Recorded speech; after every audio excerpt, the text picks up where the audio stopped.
همین لحظه، همین دقیقه، همین ثانیه ها برای من خیلی خوشحال کننده است. اینجا میان شما یک نفر شخصی برای من خیلی عزیز و معتبر هستند، پدر مهربان من در تمام حیات خیش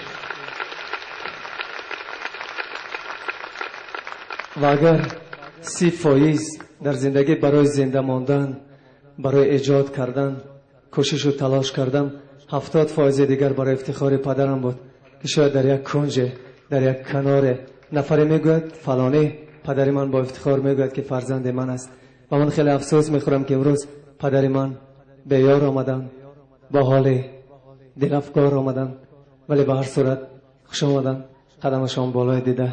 شاید همه لحظه ها از یک روزنه دور روح پاک مادر من است، به شما می نگرد، به من می نگرد و در قطار شما مرا تهنیت می کند. نمیدانم من از تو راضیم ای مادر من، ولی آیا تو از من راضی؟ و این سرود برای شما.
در می آید امروز کو مادری جگر سوز، پدر می آید امروز کو مادری جگر سوز.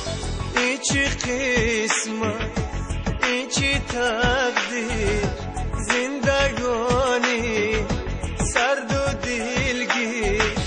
مادرم در پشت خواب از پدر آمدی باز، خسته و زار پوزم دردی از غمی یار، از غمی یار.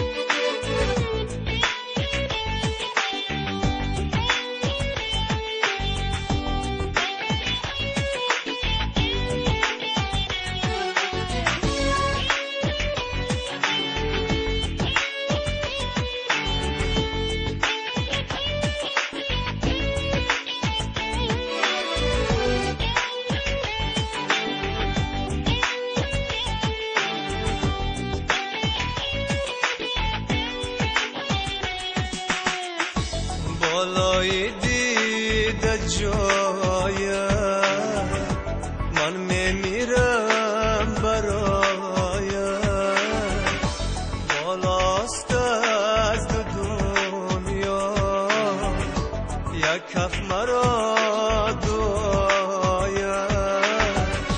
ای پدر جان نوری چشمان، آتشی دل، گرمی جان، هم صدای ناله های زاری دل.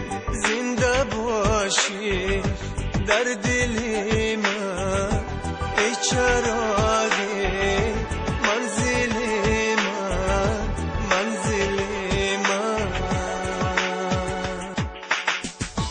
پدر می آید امروز کو مادری جگر سوز، پدر می آید امروز مادری جگرسوز پدر میآید. تشکر میکنم.